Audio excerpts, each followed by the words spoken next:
So welcome everybody to another alumni webinar. It's a February edition. Super excited to be here. Our guest today is Jennifer. And Jennifer is so special to I4G because when we wanted to have a hangout in Abuja with our Abuja community members, we needed a place, right, to have that hangout. And at the time, Jennifer was the COO of Cannes Park. And Cannes Park allowed us to use their space for free. We only paid for food. We didn't have to pay for the space, and that was really huge deal for us. A very big deal for us rather. So Cannes Park definitely has a special place in our heart. I remember how Jennifer really tried her best to make sure that that happened. So super glad to have you here, Jennifer. Thank you for doing this with us. Welcome to everyone who has joined us. Please, you can go on the Telegram group and encourage your fellow community members to join us, right? This is going to be really insightful. Listen, jot down things, and be ready to ask questions. So I'll do a brief introduction of Jennifer before we start. So Jennifer, like I mentioned, Jennifer is a former COO, Chief Operations Officer of the Cannes Park, and she's a community fellow at On Deck. She also is a communications and marketing strategist. She's helped to build brands such as Bella Naija, Y Naija, The Guardian, Ariana Huffington's wellness publication Thrive, and she's very passionate about community. So she's a community builder at a community builder fellow with On Deck San Francisco. So you can imagine, the amount of knowledge that Jennifer has, and she's going to be sharing that with us today. So Jennifer, over to you. Just to remind you guys, Jennifer is going to be speaking on leveraging community for effective networking. So get ready to learn. Networking is such an important part of growing your career, and this is going to be really helpful for you. Okay, so Jennifer, over to you. Thank you. Hello, everybody. Hi, Temi, Lulu. Thank you for the introduction. I'm happy to be here. How many people? Okay, we have people, and people are still coming. So I will just begin by saying, first of all, I want to thank you all for being here. And for those of you who consistently show commitment to work, to the I4G community, and to all the things in between, kudos to you. It could not have been easy in times where, the entire world is facing a lot of difficulty. There's inflation, there's the massive layoffs in tech, there's Nigeria and all the things happening. So kudos that you're here. It's a blessing. Or just remember that staying the course and hard strategic work always pays off. So in all of this, just keep doing what you're doing.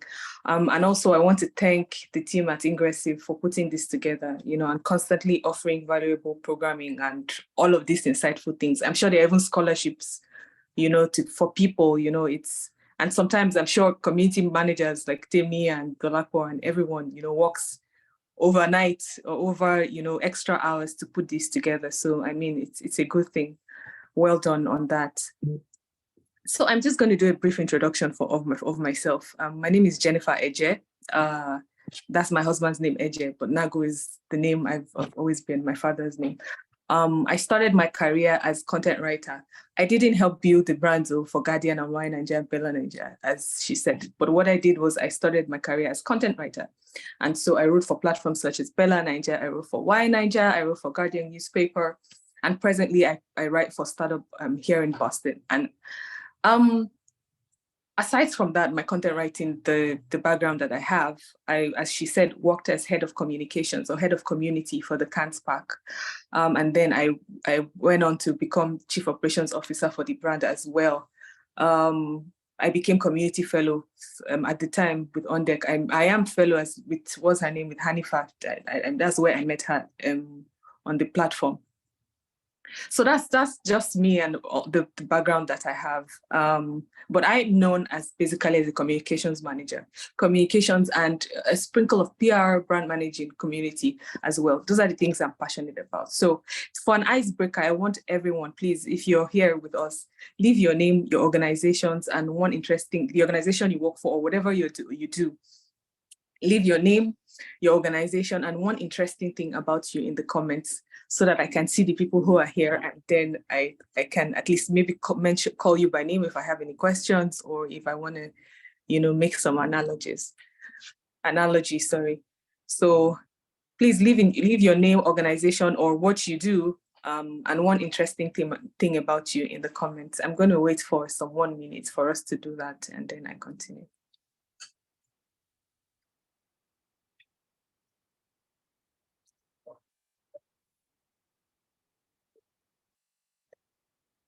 Your name, organization, one interesting thing about you in the comment section, so we get to know one another. I'm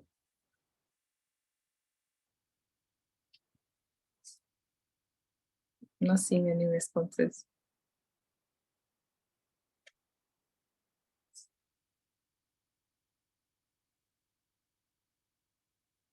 I'm not getting any. Okay.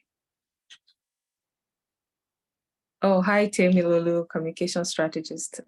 Fun fact is that I love watching cartoons. Nice. Awesome. Any other person? Okay, so while we wait for people to do that, I'll read through over time. I'll just go on with the topic so we don't take too much time. I have been asked to talk about community as a tool for effective networking, and that's what I intend to do. I believe that communities are important. They're very, very key. I see that, I think that they're a very healthy resource for gaining new knowledge. They help you to grow relationships. They help you to grow partnerships. They help you to gain new skills. I'm a great advocate for communities because I believe they provide you with a shelter where you meet people like yourself. You meet people where you can who you can rub minds with. Communities make your career grow easily. You can gain mentorships. You learn new skills. You gain scholarships. You can get a job, through somebody who refers you. So this is all the good things. These are all the good stuff that you get from communities, and I'm a great advocate for it. I usually say to people, join a community. You meet people who in 1,000 years you wouldn't have been able to meet on your own. You get their emails, you get their contact details, and you can start off conversations with them, that can take you places. So as the story time, I'm a member of, as she said, the Under Community Builders Fellow. That program has been scrapped now, the Community Builders Fellowship, but what they have now is for founders. And in that community, we have founders and CEOs from loads of companies, like from Google, from Reddit, so many companies. And with this, it helps me to, whenever I need something, to try and reach out to them, to help me achieve my personal and my professional goals. Also, at the time when I was at the Cannes, we usually would have personality show up for programs and events. I would be fanning out sometimes, like, oh my God, this person just came, and I would just be so happy about it. These people on a normal day, I might not have been able to even meet them by the roadside or anything like that. But because I'm a member of the community, or because I work with the community-driven business, I'm able to gain access to these people. We usually at the time will have people like Emma came over a couple of times. We'll have Farida Kabir. I don't know if you know her. We had Sultan Akintunde from Old School. We had Blessing Abeng. I wasn't present to meet her because she's somebody who I admire her work as well. We had Kola come a couple of times, and all these people will come, and we get the opportunity to network. We would have members of our community reach out to them. You see people trying to, and many times these people will answer questions, and help you solve very, very important life-changing questions. Life-changing problems. And so I think I can't overemphasize the good thing about community, and this is what it does. And I hope that going on, a lot of people would embrace community. I'm sure anyway, people are signed up to I4G, so we're already embracing community, so that's a good thing. So now back to the question, how do we leverage the community for networking? Very, very important question. The very first point I will give is that you have to know your life and career goals. I always believe that before you join a community, or before you sign up to join any program at all, not even any community-driven, join any community, anything at all, you have to understand who you are. Know your career goals. Come prepared with that clear goal in mind. Before you sign up as a community, you want to know your life goals. What are your interests? What communities are available to meet these goals? What kinds of people would I be interested in meeting? These are important and can spare you the trouble of signing up and joining communities. And then you realize that this community is not meeting my needs. I'm sure a lot of people are signed up to many groups on WhatsApp, on Telegram, on Slack channels, and you find out that they're not active. And many times the reason is because you've signed up for a community without doing proper research. You don't know the organization. You probably just saw something about tech and then you signed up and you're in the group and you're seeing that, oh, my needs are not being met. So knowing your goals and your career goals will help you to select those people that you want to network with, and will help you to select the right community that you want to join. For example, if your goal is to become a chief product officer in XYZ years, you want to network with a chief product officer when you go for networking events. But before you reach out to a chief product officer, you already know that this is one thing that I want to do in so and so years. So it helps to guide you to, who to reach out to, or the member of, or the community to sign up with. I don't know if I'm making sense. Please, if you have any questions, just note them and then we'll tackle them after the entire webinar. So the next time you're going for an event, I want you to do something that you ask yourself: who do I want to meet and why? Certain event registration platforms will share their attendee lists on the registration page. If a guest list is available like this, take a moment and try and scan it. You might discover potential clients, you might discover mentors or employees who you want to connect with, and then you come prepared for that networking session, or come prepared to that community with, with knowing that those people will be there. The second point I would like to raise is this, that you should have a mindset of giving more and be active within a community. Many times people join communities thinking, okay, what do I want to achieve? What would this community do for me? But I think the best way, and I'm a preacher of this, the best method to do this is to go with a mindset of wanting to help the community or wanting to give back to people. So the question you should ask is, how can I give? In what areas can I help more?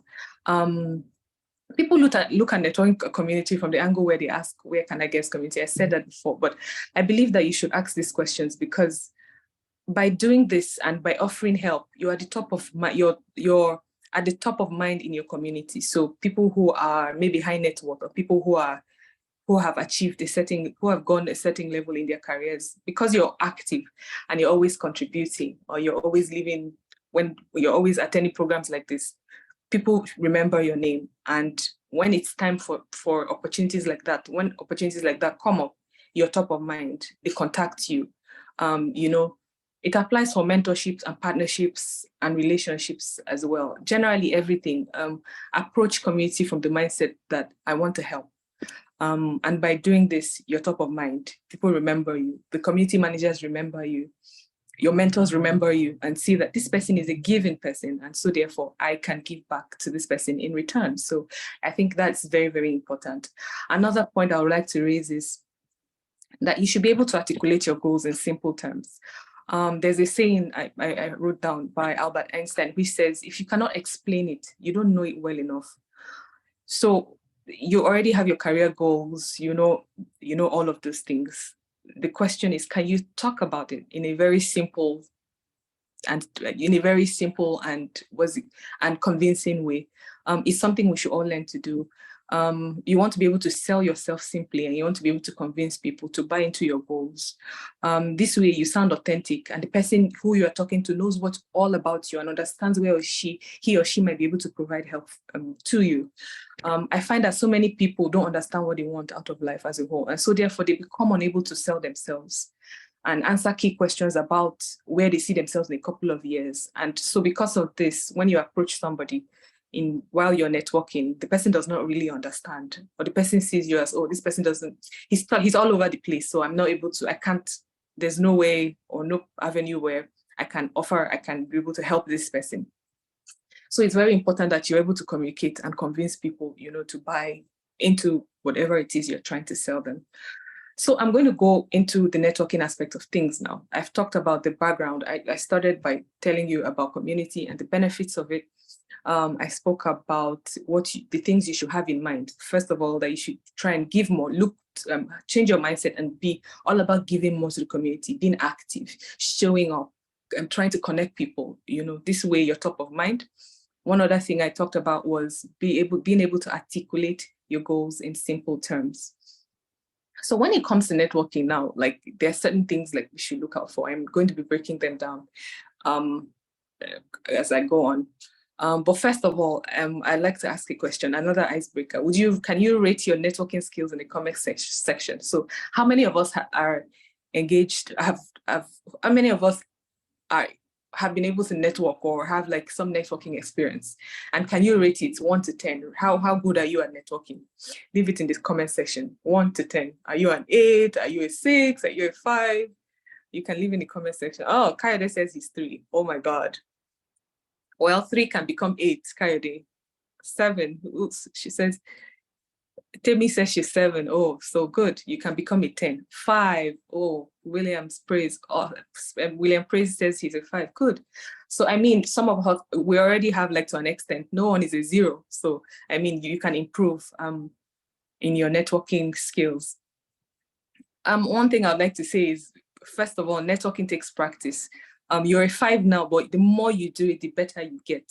There's nobody who's perfect at it. Well, some people have, like those people who have grown to be maybe CEOs and have attended all the events, and have been able to build all the networks and have done it over a period of time. People have been able to people can say they're 10, but they're 10s now. But for those of us who are 3s or 5, it's something that you need constant practice doing. And I mean, with constant practice, as I said, you can grow to be the best there is. So first of all, before you go for any networking event or any community program that you have, one thing you should note is that you should have conversation starters ready, either online or offline. Some great network conversation starters could be questions like, what do you do for work? You can say things like, what brought you to this event? What do you think about the event so far? Are you familiar with any speakers? So these are some of the questions you have, but I think like preparation always helps you not to fail at certain things. So before you come for an event, just have all of these questions ready, that you can ask people when, where you have those awkward silences. Approaching a big or small group can be intimidating, but with the right approach, you can join interesting conversations and start your own successfully. Ease into the evening by introducing yourself to one person. You can begin as well by introducing yourself to one person who is flying solo. You already have, your questions already to fill in the blank spaces, but begin by introducing yourself. You can get a bit nervous, for sure, but the more you do it, as I said, practice, you get better at it. Go first to people, introduce yourself. You have to choose those people who are alone, flying people who are, especially if you're a beginner. You don't want to approach a group. It's much more intimidating. So you want to approach somebody who's flying solo, like in the event or in the community program as a whole. So approach that person and introduce yourself. It's very important that you read up on industry news or have an idea. So you've gone for a program about, say, about networking, for instance. So you've gone for a program in technologies. That's a better analogy. A technology, because we're all here. So a tech event. And you want to know about trending tech, things that are happening in tech, so that you're able to flow. So when something comes up, you're able to say 1 or 2 things about it. This way, you'll be prepared to spark conversations and ask for other people's thoughts on topics. Also note that, you can't butt into people's conversations to tell them how you love their work. It's a bit weird. So you have to know how to, balance all of it up. Approach people with confidence. Confidence is very important. And introduce yourself, not as a fan, but as an equal. It's very important that sometimes, not as an equal, but as somebody who knows his or her onion, like yourself, what you can offer. So you have to be confident